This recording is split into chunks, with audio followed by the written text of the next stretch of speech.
ഉറക്കം ലഭിക്കാത്ത ചില അവസ്ഥകൾ ഉണ്ടാകാറുണ്ട്. അത് ഒരു അസുഖത്തിൻ്റെ ഭാഗമായിട്ട് അങ്ങനെ വരാറുണ്ട്. അതല്ലാതെ തന്നെ തൊഴിൽപരമായിട്ട് ഉറക്കം ലഭിക്കാത്ത കുറച്ച് ജോലികളുണ്ട്. ഉദാഹരണത്തിന് ഡ്രൈവർമാർ, പോലീസുകാർ, പിന്നെ ഡോക്ടർമാർ, നേഴ്സുമാർ, വാച്ച്മാൻമാർ, നൈറ്റ് വാച്ച്മാൻമാർ, ചില ഷിഫ്റ്റായി ജോലി ചെയ്യുന്ന ചില ഫാക്ടറി ജീവനക്കാർ, ഇവർക്കൊക്കെ വേണ്ടത്ര ഉറക്കം ലഭിക്കാത്ത ഒരവസ്ഥ വരാറുണ്ട്. ഇങ്ങനെ ഉറക്കം ലഭിക്കാത്ത വ്യക്തികളിൽ ലൈംഗിക ശേഷിക്കുറവ് അതിൻ്റെ കൂടപ്പിറപ്പായി കാണപ്പെടുന്നുണ്ട്. അപ്പോൾ ലൈംഗിക ശേഷിക്കുറവും ഉറക്കവും തമ്മിൽ എന്താണ് ബന്ധമുള്ളത്?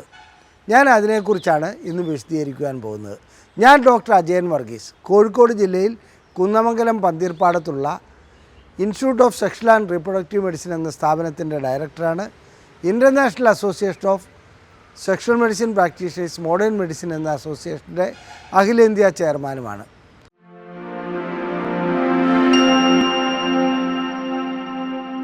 നമുക്ക് ഉറക്കവും ലൈംഗികതയും തമ്മിലുള്ള ബന്ധത്തെക്കുറിച്ച് സംസാരിക്കുമ്പോൾ അഥവാ അതിനെക്കുറിച്ച് ചിന്തിക്കുമ്പോൾ തന്നെ ആദ്യം ഞാൻ ചോദിക്കാൻ പോകുന്ന ഒരു ചോദ്യമുണ്ട്. ഒരു ദിവസം ഉറക്കമളയ്ക്കുന്ന ഒരു വ്യക്തിക്ക് പിറ്റേ ദിവസം അദ്ദേഹത്തിൻ്റെ സാധാരണ അവസ്ഥകൾ എന്തായിരിക്കും? വിശപ്പുണ്ടാവില്ല, അതുപോലെ തന്നെ ദേഷ്യം കൂടുതലായിട്ട് വരും. ഇതുകൂടാതെ എന്നാന്ന് വെച്ചിട്ടുണ്ടെങ്കിൽ വല്ലാത്തൊരു ക്ഷീണം തോന്നും, ഒന്നും ശ്രദ്ധിക്കാൻ കഴിയാത്തൊരവസ്ഥ വരും. അപ്പോൾ എന്തായാലും ശരി, ശരീരത്തിൻ്റെ ധർമ്മങ്ങൾക്ക് ഉറക്കം വളരെ പ്രധാനപ്പെട്ട ഒരു കാര്യം തന്നെയാണ്. അത് രാത്രി ഉറങ്ങേണ്ടത് രാത്രി തന്നെ ഉറങ്ങണം. അല്ലാതെ അതിന് പകരം പകൽ കിടന്നുറങ്ങിയിട്ട് പ്രത്യേകിച്ച് ഗുണമില്ല എന്നല്ല, പ്രത്യേകിച്ച് ഗുണങ്ങൾ കിട്ടുകയില്ല.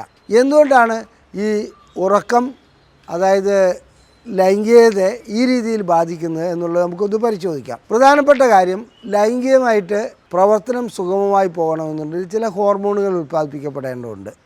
അതിലേറ്റവും പ്രധാനപ്പെട്ട ഹോർമോണാണ് ടെസ്റ്റോസ്റ്ററോൺ. ഇത് നമ്മുടെ പ്രശ്നങ്ങളിൽ നിന്നും അഡ്രിനൽ ഗ്രന്ഥി അങ്ങനെയുള്ള ഗ്രന്ഥികളിൽ നിന്നുമാണ് ഈ ടെസ്റ്റോസ്റ്ററോൺ എന്ന ഹോർമോൺ ഉൽപ്പാദിപ്പിക്കുന്നത്. ടെസ്റ്റോസ്റ്ററോൺ ആവശ്യത്തിനുണ്ടായാൽ മാത്രമേ ലൈംഗികമായിട്ടുള്ള ഊർജ്ജമുണ്ടാകുകയുള്ളൂ, അതുപോലെ തന്നെ ലൈംഗികമായിട്ടുള്ള ദൃഢത ഉണ്ടാവുകയുള്ളൂ. ഇവിടെ എന്താണ് സംഭവിക്കുന്നത്? ഉറക്കം വേണ്ട രീതിയിൽ കിട്ടുന്നില്ലെങ്കിൽ ടെസ്റ്റോസ്റ്ററോൺ വേണ്ട രീതിയിൽ ഉൽപ്പാദിപ്പിക്കപ്പെടാതെ വരുന്നു. അപ്പോൾ നല്ല ഡീപ്പ് സ്ലീപ്പിലാണ് സാധാരണഗതിയിൽ ടെസ്റ്റോസ്റ്ററോൺ കൂടുതലായി ഉൽപ്പാദിപ്പിക്കപ്പെടുന്നത്. അതൊരു ടെസ്റ്റോസ്റ്ററോണിൻ്റെ അളവ് തന്നെ നോക്കുകയാണെങ്കിൽ രാവിലെ നോക്കുകയാണെങ്കിൽ കൂടുതലായി കാണാം. ഒരു 11 മണിക്ക് ശേഷം നോക്കുകയാണെങ്കിൽ അത് കുറഞ്ഞു പോകുന്നതായി കാണാം. ഇതോടൊപ്പം തന്നെ ഉറക്കം വേണ്ട രീതിയിൽ നടക്കുന്നില്ലെങ്കിൽ കോർട്ടിസോൾ എന്നൊരു ഹോർമോൺ കൂടുതലായി ഉൽപ്പാദിപ്പിക്കപ്പെടും.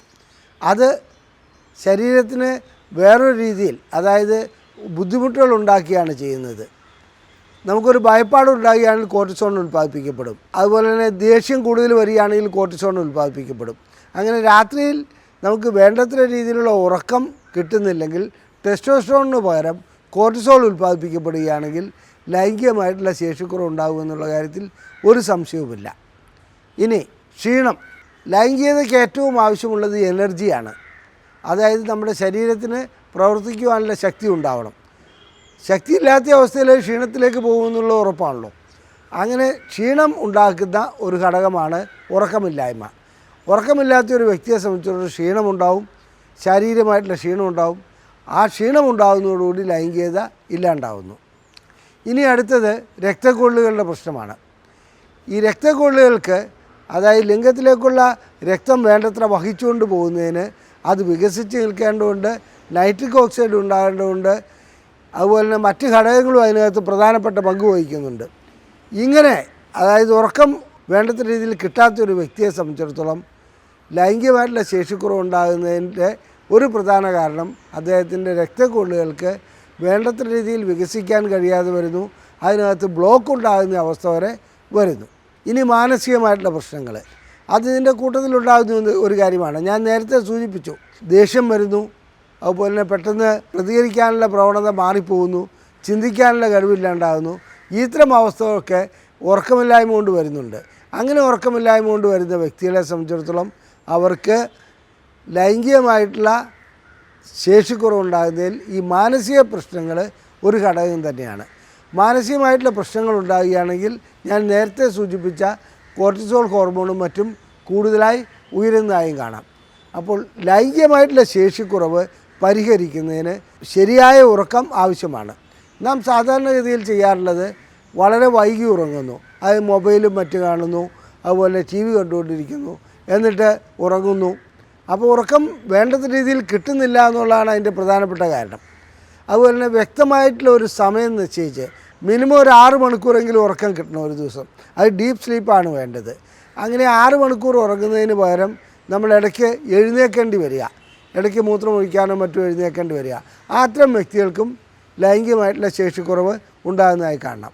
ഒരു ഉദാഹരണം പറയുകയാണെങ്കിൽ പ്രോസ്റ്റേറ്റ് ഉള്ള വ്യക്തികൾക്ക്, പ്രമേഹമുള്ള വ്യക്തികൾക്ക് ഉറക്കം ശരിയായി കിട്ടുകയില്ല.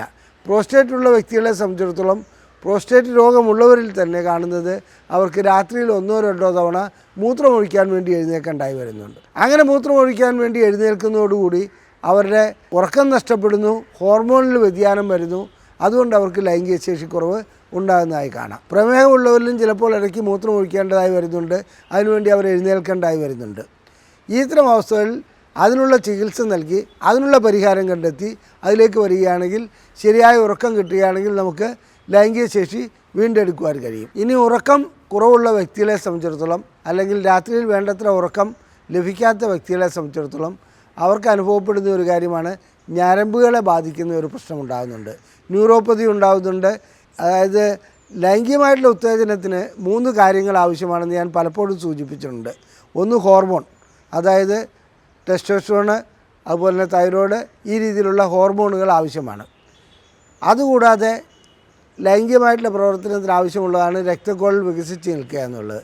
ഇതുകൂടാതെ പ്രധാനപ്പെട്ട ഒരു കാര്യമാണ് ഞരമ്പുകളുടെ, അതായത് നേർവ്സിൻ്റെ പ്രവർത്തനം സുഗമമായി മുന്നോട്ട് പോകുക എന്നുള്ളത്. നേർവിൻ്റെ പ്രവർത്തനം സുഗമമായി മുന്നോട്ട് പോകുന്നില്ലെങ്കിൽ ലൈംഗിക ശേഷിക്കുറവ് ഉണ്ടാകുമെന്നുള്ളത് 100% ഉറപ്പാണ്. എവിടെയാണ് സംഭവിക്കുന്നത്, എന്താണ് സംഭവിക്കുന്നത്? ലൈംഗികമായിട്ടുള്ള പ്രവർത്തനത്തിന് ഈ 3 ഘടകങ്ങളും ആവശ്യമുള്ളതിൽ ഉറക്കം കുറയുകയാണെങ്കിൽ ഈ 3 ഘടകങ്ങളെയും അത് നേരിട്ടോ അല്ലാതെയോ ബാധിക്കുന്നുണ്ട്.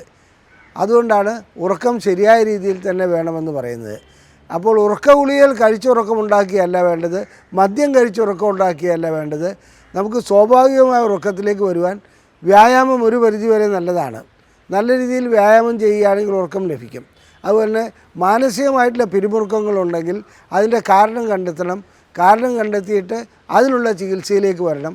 അങ്ങനെയാണെങ്കിലും അതിന് ഉറക്കം ലഭിക്കുന്ന ഒരവസ്ഥ വരികയാണെങ്കിൽ ലൈംഗികത വീണ്ടെടുക്കുവാൻ കഴിയും. ഇനി ഉറക്കം തീരെ ലഭിക്കാത്ത വ്യക്തികളെ സംബന്ധിച്ചിടത്തോളം അവരുടെ രാവിലെയുള്ള ലിംഗോദ്ധാരണം, അതായത് ലിംഗം ഉദ്ധരിച്ച് നിൽക്കുന്ന ഒരു അവസ്ഥയുണ്ട്, നേരം വെളുത്ത് എഴുന്നേൽക്കുന്ന അവസ്ഥയിൽ ലിംഗോദ്ധാരണം കാണപ്പെടാതെ വരുന്നു. അത് ആദ്യത്തെ സൂചനയാണ് വേണ്ടത്ര ഉറക്കം ലഭിക്കുന്നില്ല എന്നുള്ളത്, അല്ലെങ്കിൽ മറ്റെന്തെങ്കിലും കാരണമുണ്ടെന്നുള്ളത്. ലൈംഗിക ഉത്തേജനം രാവിലെ പുലർകാലെ കാണപ്പെടുന്നില്ലെങ്കിൽ അതിനുള്ള ചികിത്സ നടത്തേണ്ടതുണ്ട്. ചികിത്സ നടത്തി എന്താണ് കാരണം എന്ന് കണ്ടുപിടിക്കേണ്ടതുണ്ട്. ഉറക്കം ലഭിക്കാത്തതുകൊണ്ടാണെങ്കിൽ അത് തീർച്ചയായിട്ടും അങ്ങനെ സംഭവിക്കാറുണ്ട്. അതിനുള്ള ചികിത്സ ചെയ്യേണ്ടതുണ്ട്. എനിക്കിവിടെ ക്ലിനിക്കിൽ വന്ന ഒരു കേസ് ഞാൻ നിങ്ങൾക്ക് അറിവിലേക്കായി സമർപ്പിക്കുകയാണ്. അതായത് ഒരു വ്യക്തി 5 വർഷം തുടർച്ചയായി നൈറ്റ് വാച്ച്മാനായി ജോലി ചെയ്യുന്നു. പ്രത്യേകിച്ച് ഒരു പണിയുമില്ല, അതായത് അവിടെ കിടന്ന് ഉറങ്ങുക വേണമെങ്കിലും ചെയ്യാം. പക്ഷേ ഇദ്ദേഹത്തിന് ഉറങ്ങുന്നതിൻ്റെ ഇടയ്ക്ക് ഏതെങ്കിലും ഒരു ചെറിയ ശബ്ദം വല്ലതും കേൾക്കുകയാണെങ്കിൽ ഇദ്ദേഹം എഴുന്നേൽക്കുമായിരുന്നു. പകൽ വന്നിട്ട് ഉറങ്ങാറുമുണ്ട്. ഈ വ്യക്തിയെ ഞങ്ങളിവിടെ ലൈംഗിക ശേഷിക്കുറവായിട്ടാണ് ഇവിടെ വന്നത്. ലൈംഗിക ശേഷിക്കുറവായിട്ട് വന്നപ്പോൾ അദ്ദേഹത്തിൻ്റെ എല്ലാ പരിശോധനകളും നടത്തി. പരിശോധനകളിലൊന്നും കുഴപ്പം കാണുന്നില്ല. അതായത് ഹോർമോണുകളെല്ലാം നോർമലാണ്. പക്ഷേ അദ്ദേഹത്തിന് ലൈംഗികമായിട്ട് ബന്ധപ്പെടാനുള്ള ശേഷി വേണ്ടത്ര ലഭിക്കുന്നില്ല. അവസാനം ഹിസ്റ്ററി എടുത്തപ്പോൾ ഇദ്ദേഹം ഈ 5 വർഷമായി, അതായത് ഒരു നൈറ്റ് വാച്ച്മാനായി ജോലി ചെയ്ത കാര്യം പറയുകയുണ്ടായി. അദ്ദേഹം ആ ജോലി നിർത്തിയിട്ട് ഇപ്പോൾ ഏതാണ്ട് ഒരു 6 മാസത്തോളമായി. എന്നിരുന്നാലും അദ്ദേഹത്തിന് ലൈംഗിക ശേഷി വീണ്ടെടുക്കുവാൻ കഴിഞ്ഞിട്ടില്ല. അപ്പോൾ ഉറക്കത്തിൻ്റെ പ്രാധാന്യം ആണ് ഈ കേസ് വഴിക്ക് നാം മനസ്സിലാക്കേണ്ടത്. ഉറക്കം വേണ്ടത്ര ലഭിക്കുന്നില്ലെങ്കിൽ തീർച്ചയായിട്ടും ലൈംഗിക ശേഷിക്കുറവ് ഉണ്ടാകുന്ന ഒരവസ്ഥയുണ്ട്. ഇനി സ്ലീപ്പ് അപ്നിയ എന്നൊരു അവസ്ഥ ഉണ്ടാകാറുണ്ട്. അതായത് ഉറങ്ങിക്കൊണ്ടിരിക്കുന്ന വ്യക്തിക്ക് ശ്വാസം മുട്ട് അനുഭവപ്പെടുക. അതായത് ആ വ്യക്തിയെ സംബന്ധിച്ചിടത്തോളം അദ്ദേഹം അറിഞ്ഞുകൊള്ളണമെന്ന് പോലുമില്ല, ശ്വാസം മുട്ടിക്കൊണ്ടിരിക്കും. അങ്ങനെ ശ്വാസം മുട്ടൽ അനുഭവപ്പെടുന്ന വ്യക്തികളെ സംബന്ധിച്ചിടത്തോളം വേണ്ടത്ര ഓക്സിജൻ അവയവങ്ങളിലേക്ക് എത്താതെ വരും. ഇതും ലൈംഗിക ശേഷിക്കുറവിന് ഒരു കാരണമായി മാറാറുണ്ട്. അത് സ്ലീപ്പ് അപ്നിയ അത്ര എളുപ്പത്തിൽ കണ്ടുപിടിക്കാൻ കഴിയുന്നതെന്നല്ല. ചില മെഷീനുകൾ വെച്ച് രാത്രിയിൽ ഉറങ്ങുന്ന സമയത്ത് അത് രേഖപ്പെടുത്തിയാണ് വേണ്ടത്. അങ്ങനെ രേഖപ്പെടുത്തി സ്ലീപ്പ് അപ്നിയുള്ള വ്യക്തിയാണെന്ന് കണ്ടുപിടിക്കപ്പെടുകയാണെങ്കിൽ അദ്ദേഹത്തിന് അതിനുള്ള ചികിത്സ നൽകിയാൽ മാത്രമേ ലൈംഗികമായിട്ടുള്ള ശേഷിക്കുറവ് വീണ്ടെടുക്കാൻ കഴിയുള്ളൂ. കൂർക്കം വലി അതിൻ്റെ കൂട്ടത്തിൽ പരാമർശിക്കേണ്ട ഒരു കാര്യമാണ്. കൂർക്കം വലി ഉള്ളവർക്കും ലൈംഗിക ശേഷിക്കുറവ് ഉണ്ടാകാറുണ്ട്. ഈ വീഡിയോ ഇഷ്ടപ്പെട്ടുവെങ്കിൽ ലൈക്ക് ചെയ്യുക, ഷെയർ ചെയ്യുക, നിങ്ങളുടെ അഭിപ്രായങ്ങൾ കമൻറ്റ് ബോക്സിൽ രേഖപ്പെടുത്തുക. നിങ്ങൾക്ക് ഞങ്ങൾ പ്രസിദ്ധീകരിക്കുന്ന ബുക്ക്ലെറ്റുകൾ സൗജന്യമായി ആവശ്യമുണ്ടെങ്കിൽ ലൈംഗിക പ്രശ്നങ്ങളെക്കുറിച്ച് ഒട്ടനവധി ബുക്ക്ലെറ്റുകൾ ഞങ്ങൾ സൗജന്യമായി പ്രസിദ്ധീകരിക്കുന്നുണ്ട്. വാട്സപ്പ് ചെയ്യുകയാണെങ്കിൽ ഇവിടെ ISRM എന്ന് ഈ നമ്പറിലേക്ക് വാട്സപ്പ് ചെയ്യുകയാണെങ്കിൽ നിങ്ങൾക്ക് സൗജന്യമായി അയച്ചു നൽകുന്നതാണ്. ചികിത്സ ആവശ്യമുള്ളവർക്ക് ഈ നമ്പറിൽ വിളിച്ച് ബുക്ക് ചെയ്യാവുന്നതുമാണ്. നന്ദി, നമസ്കാരം.